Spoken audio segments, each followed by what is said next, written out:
Hello बच्चों, my self Adil Khan, physics के छोटा साधना सा टीचर, कैटलाइजर्स इंस्टीट्यूट कोटा से। हमारी पुरानी जेई एडवांस पीवाईक्यू सीरीज को आगे बढ़ाते हुए अब हम लोग नेक्स्ट क्वेश्चन पे चलते हैं। नेक्स्ट क्वेश्चन है मोशन इन वन डायमेंशन का। जेई एडवांस 2014 में आया हुआ क्वेश्चन है, ठीक है। मोशन वन डायमेंशन क्वेश्चन है, इजी क्वेश्चन है कंपैरेटिवली, बहुत ज्यादा दिमाग नहीं लगाना, हाँ बट थोड़ा सा दिमाग लगाना पड़ेगा इस बार सवाल में। सवाल पढ़ते हैं, सवाल क्या कह रहा है ध्यान दीजिए। क्या कह रहा है? A rocket is moving in a gravity free space. A rocket is moving in a gravity free space with a constant acceleration of 2 meter per second square along positive x direction। Diagram देखिए, ये एक rocket है। ऐसा rocket कौन सा होता है भाई? फिजिक्स का रॉकेट है, ऐसे ही मान लेते हैं, ठीक है। ये पॉजिटिव एक्स एक्सिस के अलॉन्ग जा रहा है और इसका एक्सेलरेशन दिया 2 metre per second square given है आपको सवाल में, ठीक है।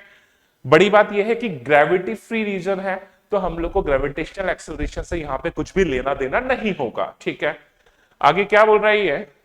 The length of the chamber inside the rocket is 4 meter. ये जो चैम्बर है रॉकेट का अंदर का, इसका जो लेंथ है ये 4 मीटर है। इसका लेंथ जो है वो कितना है? 4 मीटर, ठीक है साहब। आगे क्या बोल रहा है? A ball is thrown from the left. Left में एक बॉल है ए, ठीक है। वो thrown left end of the chamber in positive x direction with a speed of 0.3 meter per second. Left hand पे मैंने बोला एक बॉल है, ठीक है। उसको मैंने, यहां पे एक चीज है रिलेटिव टू द रॉकेट, ये इंपॉर्टेंट चीज है। इस बॉल को मैंने पॉजिटिव एक्स एक्सिस के लॉन्ग थ्रो किया है। कितनी वेलोसिटी से या स्पीड से? 0.3 meter per second with respect to the rocket. यानी ये जो 0.3 मीटर पर सेकेंड है बॉल ए की, रिलेटिव टू द रॉकेट है, ये रिलेटिव टू द ग्राउंड नहीं है। आई बात समझ में? आगे क्या बोल रही है? एट द सेम टाइम, उसी समय, another ball is thrown in negative x direction with a speed of 0.2 meter per second from its right end relative to the rocket। इसके राइट एंड पे एक बॉल भी है, उसे हमने 0.2 मीटर पर सेकंड से नेगेटिव एक्स एक्सिस के लंग थ्रो किया है 0.2 meter per second with respect to the rocket. यानी ये रिलेटिव वेलोसिटी हो गई रॉकेट के रेस्पेक्ट में। आगे बात समझ में? आगे क्या बोल रही है? Find the time in the second when the two balls hit each other. आपको वो समय निकालना है जिस समय दोनों बॉल्स एक दूसरे को हिट करेंगी। इस टाइप के सवाल अपने क्लासेस में बहुत बार किए हैं। एक बॉल को टावर से नीचे ऊपर फेंका था, टावर के हाँ टॉप से नीचे फेंका है, एक को उसके फुट से ऊपर फेंका था, सेम टाइम पे वो कहीं पर जाकर मिली थी। उसी टाइप का क्वेश्चन है, बट थोड़ा सा यहां पर रॉकेट है और ग्रेविटी फ्री रीजन है, बस ये है। बाकी सवाल एग्जैक्टली सेम ही है, ठीक है। तो सबसे पहले मैं क्या करूं? रॉकेट को रेस्ट में डालूं। सबसे पहले मैं क्या करूं? रॉकेट को रेस्ट में डालूं, यानी मैं रॉकेट पर जाकर बैठ जाऊं। वो रिलेटिव का कॉन्सेप्ट सिखाया है मैंने। रॉकेट पर जाकर बैठ जाऊं तो मेरे को बॉल ए बॉल बी की वेलोसिटीज निकालनी पड़ेंगी with respect to the rocket. अरे वो तो गिवन है, बट मुझे यहां पे ball A and ball B का एक्सेलरेशन निकालना पड़ेगा with respect to the rocket. तो ध्यान दीजिए, उसके लिए मैंने क्या किया देखिएगा। acceleration of A with respect to the rocket is equal to acceleration of A minus acceleration of the rocket। आगे बात समझ में? ठीक है, पक्की बात है। तो यहां से acceleration of A with respect to the rocket, ball का एक्सेलरेशन तो है नहीं, बॉल पे कोई इंजन तो है नहीं जो उसे फोर्स दे रहा है खुद में और कोई एक्सेलरेशन जनरेट कर रहा है, ऐसा है नहीं। तो ए का ग्राउंड के रेस्पेक्ट में एक्सेलरेशन तो है 0, रॉकेट का हो गया नेगेटिव, पॉजिटिव एक्स के अलोंग जा रहा है तो मैं इसे +2 ही लेके चलूंगा। यानी acceleration of A with respect to rocket जो हो जाएगा -2 मीटर पर सेकंड स्क्वायर हो जाएगा। आगे बात समझ में? नेगेटिव आया, इसका मतलब सीधी बात यह है कि बॉल ए पर जो acceleration of A with respect to rocket होगा वो अपोजिट डायरेक्शन में होगा और वो कितना होगा? 2 मीटर पर सेकंड स्क्वायर। आगे बात समझ में? बॉल बी का बात करूं again acceleration of b with respect to rocket is equal to acceleration of b minus acceleration of rocket। तो यहां से acceleration of b with respect to rocket, वापस से बॉल b का खुद का तो कोई एक्सेलरेशन है नहीं, उसके अंदर कोई खुद का इंजन लगा नहीं रखा, तो वो उसका जीरो हो गया, minus again acceleration of rocket वापस से वही पॉजिटिव एक्स एक्सिस के अलोंग है तो उसे प्लस लिया, तो यहां पे आ गया -2, यानी acceleration of B with respect to rocket वो भी कितना होगा, -2 मीटर पर सेकेंड स्क्वायर। आगे बात समझ में, बहुत ही बढ़िया। तो इसको भी मैं वहां पे लिख के रख देता हूं, यानी यहां पर भी acceleration of B with respect to rocket minus यानी नेगेटिव एक्स एक्सिस के लोग पीछे की तरफ होगा। हाँ, तो मुझे यहां पे ये समझ में आया कि बॉल ए की रॉकेट के रेस्पेक्ट में velocity 0.3 meter per second initial है और एक्सेलरेशन जो है वो 2 मीटर पर सेकंड स्क्वायर है अपोजिट, यानी ये इसके लिए रिटार्डेशन का वर्क करेगा। जब रिटार्डेशन का वर्क करेगा तो बेसिकली ये इसकी स्पीड को कम करेगा। पक्की बात है। बी के लिए बात करूं मैं, रॉकेट अब रुक चुका है हमारे लिए क्योंकि हम रॉकेट पर जाकर बैठ चुके हैं, तो बी का वेलोसिटी लेफ्ट साइड कितना है 0.2 मीटर पर सेकंड, और बी का रॉकेट के रेस्पेक्ट में एक्सेलरेशन जो है वो भी कितना है 2 मीटर पर सेकंड स्क्वायर, किधर की तरफ है, लेफ्ट की तरफ। तो यानी ये जो है बी का स्पीड इंक्रीज करने का काम करेगा। आगे बात समझ में। चलिए अगले पार्ट पे चलते हैं, ध्यान से समझिएगा, आगे ध्यान दीजिएगा। अब सबसे पहले मेरे को यहां पर देख के लगा कि यार इसका स्पीड जो है वो पॉजिटिव एक्स के अलोंग 0.3 मीटर पर सेकंड है और इस पे फोर्स जो है यानी रिटार्डेशन जो है वो बहुत ज्यादा है। तो मैं पहले ये सोच रहा हूं कि ये अपने इनिशियल पॉइंट से मैक्सिमम कितना दूर जा पाएगी। सबसे पहले मैं क्या सोच रहा हूं कि ये अपने इनिशियल पॉइंट से मैक्सिमम कितना दूर जा पाएगी। क्यों? क्योंकि इसका जो वेलोसिटी है वो पॉजिटिव एक्स के अलोंग है और उसका जो एक्सेलरेशन है वो नेगेटिव एक्स के अलोंग है, तो ये इसका वेलोसिटी को क्या करेगा, डिक्रीज करेगा।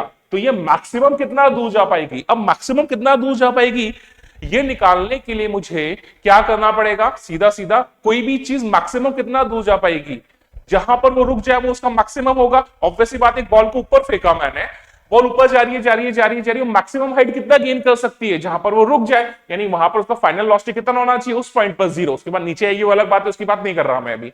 आई बात समझ में? तो ये मैक्सिमम हम लोग बात करते हैं maximum distance gained by ball A with respect to rocket की बात कर रहा हूं भाई, सारी की सारी मैं अगली बार नहीं लिखूंगा। ठीक है, आगे बात समझ में। तो देखिए इक्वेशन ऑफ मोशन क्या कहती है, v square is equal to u square plus twice a s, vector equation है, पक्की बात है। अगर ये सपोज मैंने बोला सपोज ये यहां पर कहीं पर आकर रुक गई, मैंने बोला सपोज ये यहां पर कहीं पर आकर रुक गई, तो इसका फाइनल वेलोसिटी कितना होगा, वहां पर 0 हो जाएगा। जब वहां पर इसका फाइनल वेलोसिटी 0 हो जाएगा तो हो जाएगा 0 इक्वल टू इनिशियल वेलोसिटी 0.3 का स्क्वायर प्लस 2, एक्सेलरेशन पीछे की तरफ है इसलिए -2, और इससे मैंने बोल दिया एक्स मैक्स। क्या बोल दिया इसे मैंने, एक्स मैक्स। तो यहां से जो एक्स मैक्स आ जाएगा वो आ जाएगा 0.09, ये उधर चला गया, डिवाइडेड बाय 4। तो यहां पर एक्स मैक्स जो आ जाएगा वो आएगा 0.0225 मीटर। अरे यार ये क्या देख रहा हूं मैं, यानी ये इस एंड से बहुत ज्यादा दूर ही नहीं जा पाएगी। यानी अगर ये 4 मीटर है तो ये मैक्सिमम कितना डिस्टेंस ट्रेवल कर पाएगी, ओनली 0.0225 मीटर। 0.0225 मीटर 4 मीटर का रेस्पेक्ट में बहुत ही ज्यादा छोटा है, तो हम लोग इसे नेग्लेक्ट कर सकते हैं। अगर मैंने इसे नेग्लेक्ट कर दिया तो सीधा सीधा क्या मतलब निकला, इसका मतलब सीधा सीधा ये निकला कि एक तरह से ये बॉल लगभग, ये बॉल यही रहेगी और B ball 4 meter negative x axis के अलोंग ट्रेवल करती हुई आएगी और ए बॉल को कोलाइड करेगी। समझ में आया क्या क्यों किया मैंने ऐसा? सपोज ये वैल्यू मेरी बहुत बड़ी आती, सपोज 1.5 मीटर आती, सपोज 1.5 मीटर आती, माना मैंने, अगर 1.5 मीटर आती तो मैं क्या बात करता कि बॉल ए टी टाइम में 1.5 मीटर चलेगी और ball B same T time में 2.5 मीटर चलेगी। दो इक्वेशंस बनाऊंगा, दोनों को सॉल्व करूंगा और आंसर निकाल लूंगा। पर यहां पे क्या घपला हो गया, यहां पर यह हुआ कि बॉल 4 मीटर के रेस्पेक्ट में ए बॉल बहुत ज्यादा दूर ही नहीं जा पा रही है, वो मैक्सिमम 0.0225 मीटर ही दूर जा रही है बाबा। जब वो इतना कम दूर जाएगी तो इतनी सी डिस्टेंस को 4 मीटर के रेस्पेक्ट में मैंने नेग्लेक्ट कर दिया। तो मैंने क्या माना, मैंने माना बॉल बी जो है ए लगभग इस बॉल पर ही रहेगी, लगभग, क्योंकि इसको मैंने नेग्लेक्ट कर दिया। और बॉल बी कोलाइड करने के लिए नेगेटिव एक्स एक्सिस के अलोंग 4 मीटर चलेगी और ए को कोलाइड करेगी। तो सीधा सीधा मुझे क्या निकाल लेना है, बॉल बी जो है वो 4 मीटर चलने में कितना टाइम लेगी, बस वो निकाल लेना है। देखा जाए टेक्निकली तो ये थोड़ा सा एजम्पशन हो गया, थोड़ा सा हम लोगों ने यहां पे चीजों को वो कर लिया, थोड़ा सा इग्नोर किया है। तो देखिए आगे ध्यान से समझिए यहां पर। तो देखिए टू कोलाइड, ध्यान दीजिए, to collide ball B travels लगभग 4 मीटर एन टाइम टी। तो उसके लिए इक्वेशन निकाल दूं मैं, उसके लिए इक्वेशन बनती है S is equal to u t plus half a t square. S is equal to u t plus half a t square. Ball B है, कितना चलेगी, 0.4 मीटर, नेगेटिव एक्स एक्सिस के लोग तो -4 ले सकते हैं, बॉल का इनिशियल वेलोसिटी भी -0.2 ले सकते हैं और बॉल का एक्सेलरेशन भी जो है वो -2 ले सकते हैं। सारे नेगेटिव लो या सारे पॉजिटिव लो एक ही बात है।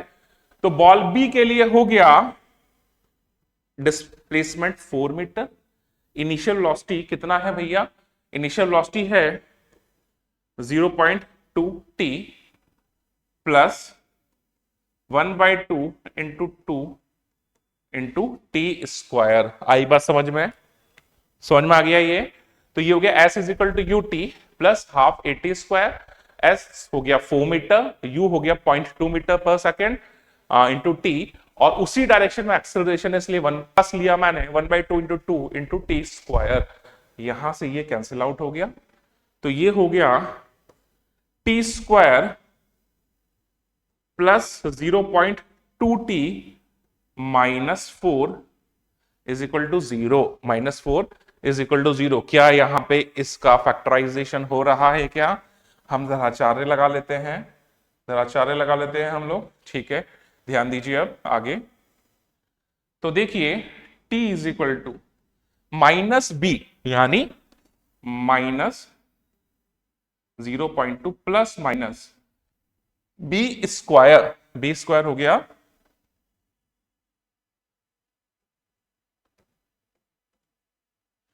0.2 का स्क्वायर, ठीक है, b square -4a into c upon 2a। आगे बात समझ में, ठीक है।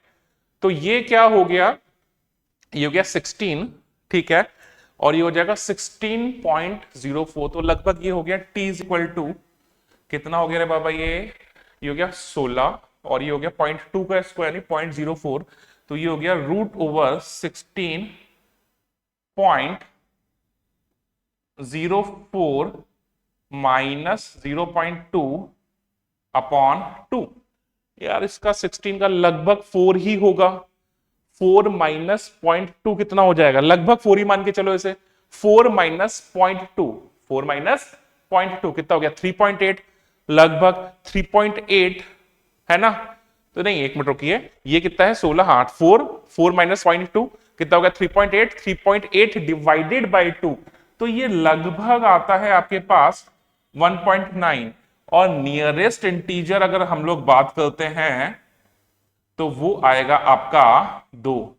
तो यस, इसका जो आंसर होगा वो कितना होना चाहिए? वो होना चाहिए हमारे पास 2। तो आंसर आएगा आपके पास 2 सेकेंड। समझ में आया सभी को? बहुत ही इजी क्वेश्चन था, थोड़ा सा दिमाग लगाना था, बहुत इजीली सॉल्व हो गया। काफी आज के लिए। प्लीज चैनल को सब्सक्राइब कीजिए, लाइक कीजिए। मिलते हैं motion in one dimension next question में कल। ठीक है साहब? ओके।